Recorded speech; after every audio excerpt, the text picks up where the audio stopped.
This lycra kit from the mid-1980s is held up as a beacon of cycling cool. And for me, it represents the transition from retro cycling to the modern era.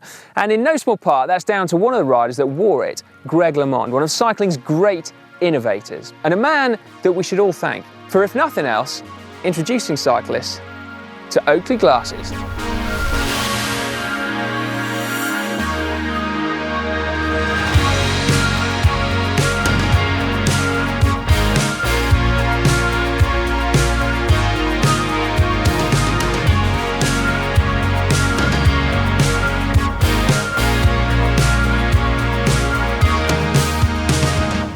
This is the headquarters of Oakley in Foothill Ranch, California. They've very kindly just been giving us the tour, and we've left not just with a video in the bag, but also some sunglasses, including these absolute icons and a modern pair of flight jackets.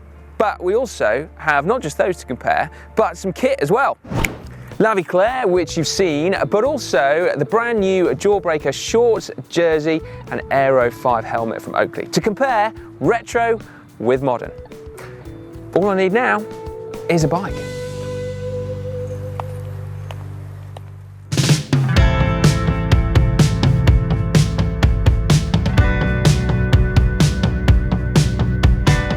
Yeah, all we need is a Greg LeMond Look TVT from 1986. How hard could that be? Well, it turns out actually that trying to find a mid-80s ex-Tour de France race bike in a rideable condition and with an owner that's willing to lend it to you is quite hard. However, stroke of luck, an email to the website The Radovist, whose owner is based right here in LA, has given us a lead which we are following up right now. The Cub House in Pasadena, so home to Team Dream, might have just what we're looking for. A bike to compare to the one that I've got in the trunk right now, my Canyon Aero, which admittedly has not seen the Tour de France, but is basically a murdered out replica of a Team Katusha race bike, right down to the SRAM Red E-Tap and the Zip 454 wheels. An excellent point of comparison to our retro bike.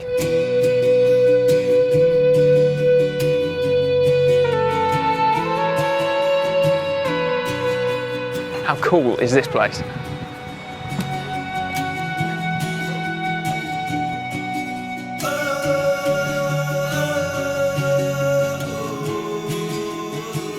This is a man kind enough to lend us one. This is Sean Talkington. Sean, tell us a little bit about how you got the bike actually in the first place. Sure, yeah.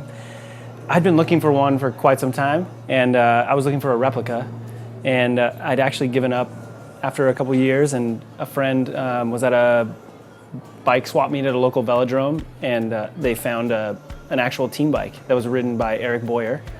And I called the guy right away. I was out of town, and I was kind of on a vacation, and stopped what I was doing and drove straight out and bought it. Nice. Yeah, and so now it just hangs in here. And But is it rideable? I think so. Yeah, I mean, we'll find out. You're gonna give it a go. I'm going to be so gentle on it. Don't worry, it'll be fine.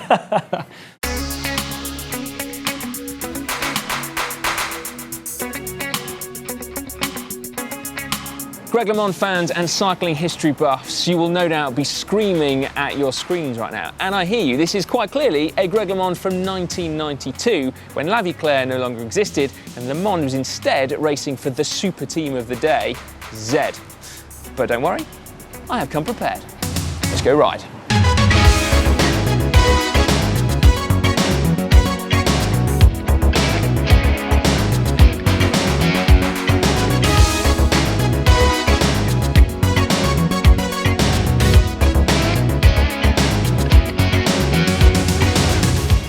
Here we go then, maiden pedal strokes on Eric Boyer's 92 Tour de France team bike.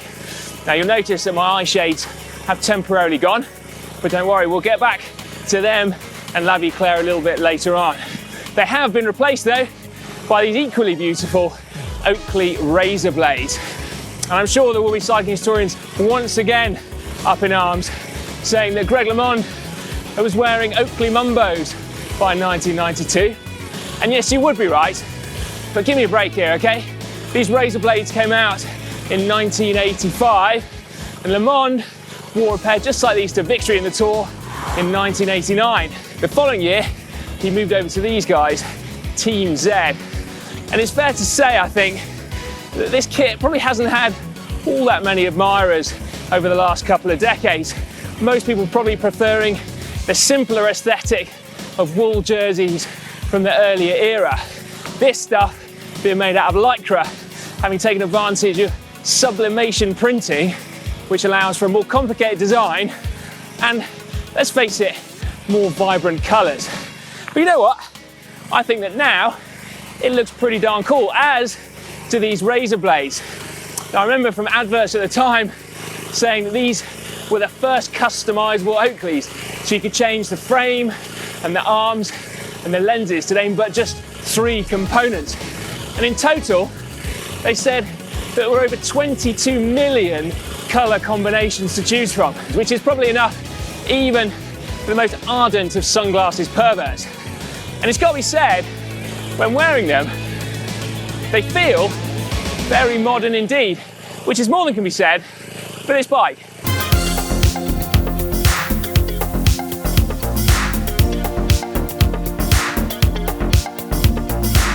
I'll be honest though, I learned my lesson when riding Pedro Delgado's Vuelta-winning vintage Orbea, not to go too hard on these bikes, because that one broke. So I'm going far more gently on Sean's bike here. But even so, you can still tell that this was a proper race bike. Yeah, it's a little bit more flexible at the bottom bracket, but the handling's still razor sharp. What I was particularly interested to see on this is that Boyer's bike was actually made out of steel. And Le Mans team had infamously ridden carbon fibre bikes made by US brand Calfee the previous year.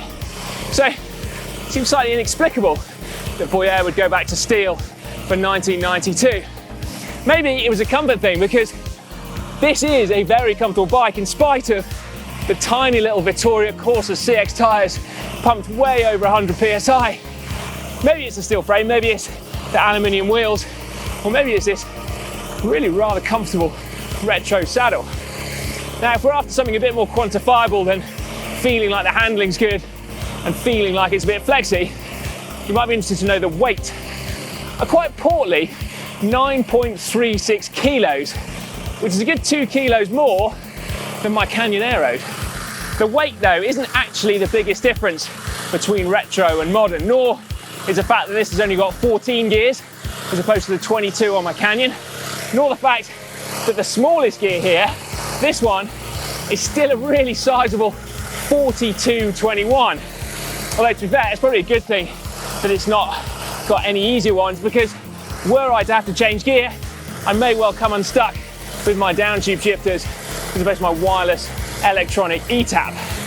But in spite of all those, there is a much more significant difference between the retro and the modern eras.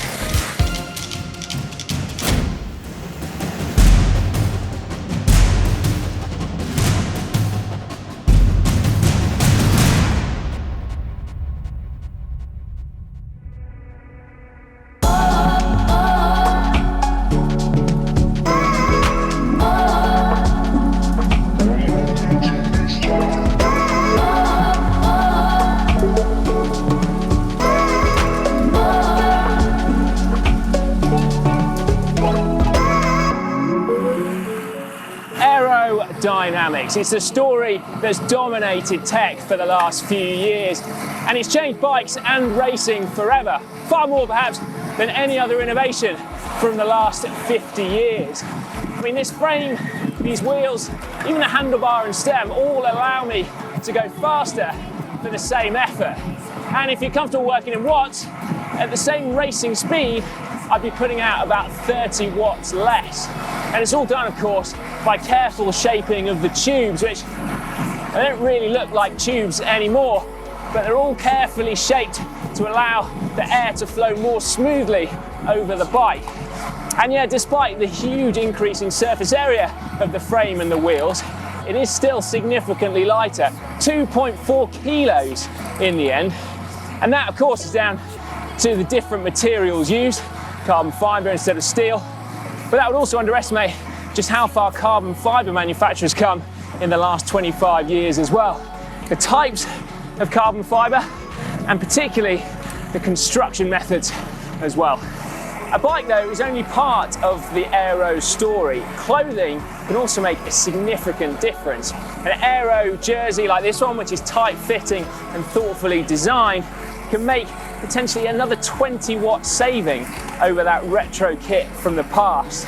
Add in an aero helmet, which can save another handful of watts, and you're potentially looking at about a 50-watt saving over that retro kit. And if you think about it, that's possibly upwards of 30% of your total output. But with helmets and clothing, there's also another hidden saving: cooling.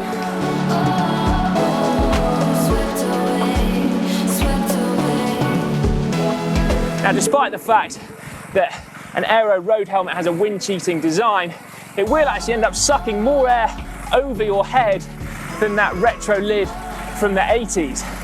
I mean, sweaty doesn't even come close to describing that one. And when you think that mushroom monstrosity was sourced from eBay, and so probably has another 30 years of someone else's sweat in it, well, it just doesn't really bear thinking about, does it?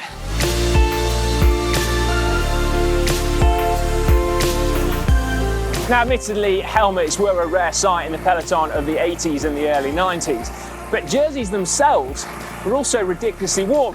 And one interesting thing that I took from looking into all of this was that apparently Greg LeMond was the first person to put a full-length zip into a cycling jersey. Now, the Prendas-produced replicas that I'm wearing today have them, but prior to LeMond, a jersey zip was there just to be able to get the thing over your head. And now, I think it's fair to say that a full-length zip is just the tip of the iceberg, if you pardon the pun, because the fabrics themselves are getting ever lighter, ever more ventilated, as well as aerodynamic.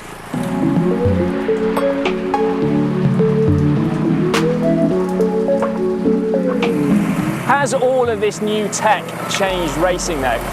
Well, certainly if you drop a modern day rider into a Tour de France peloton from 1992, they would have a considerable advantage. But in the modern day, all riders have the option of aero kit, and almost all of them take it, meaning that the bunch is on a level, and that level is faster. Now, I'm rapidly getting out of my depth here, but if wind resistance increases to the cube of velocity, that means that the faster you go, the more power you have to put out for less of a difference, i.e. it takes more extra watts to go from 50 to 52 kilometers per hour than it would do to go from 45 to 47 kilometers per hour. Therefore, it's actually harder to make a difference in the modern peloton. You have to have aero kit in order to play the game, but maybe the game has changed because of the aero kit.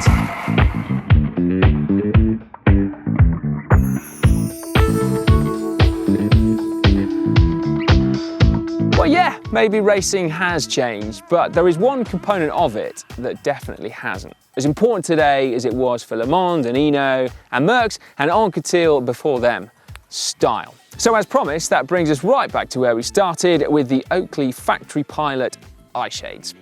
They were launched in 1984, before clipless pedals, remember, before polystyrene helmets even. And in my opinion, they're no longer showing their age, which is more than can be said for the product of another very similar year, me. Now, I think there is a very definite link to the modern day flight jackets to these original Eyeshades. And I think these look as good with modern kit as they do with a retro, quite frankly.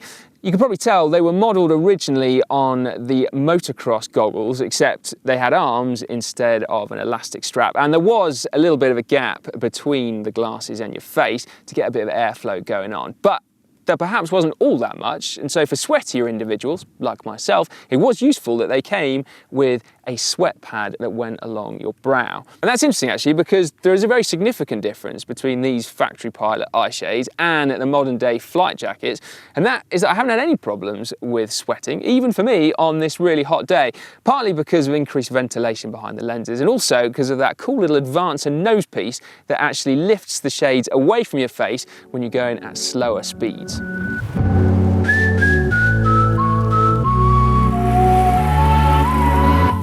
I've got to say, you know, as much as I love a retro wool jersey, I'm super pleased that the style of the late 80s and the early 90s is now having a profound influence on what we're wearing today. Because in my book, it's super cool. And as well, say what you like about the effect of aerodynamics on modern day racing, when you wear aerodynamic kit to just go for normal bike rides and you ride an aerodynamic bike, I can't see that there's a bad thing about going faster for less effort. It certainly feels pretty good to me. Now, do make sure you give this video a big thumbs up and stay tuned to GCN as well if you want to see that behind the scenes look at Oakley's Foothill Ranch. Some super interesting stuff there on show. Do make sure you give this video a big thumbs up if you've enjoyed it. And if you want to watch another video, check out that one on screen now.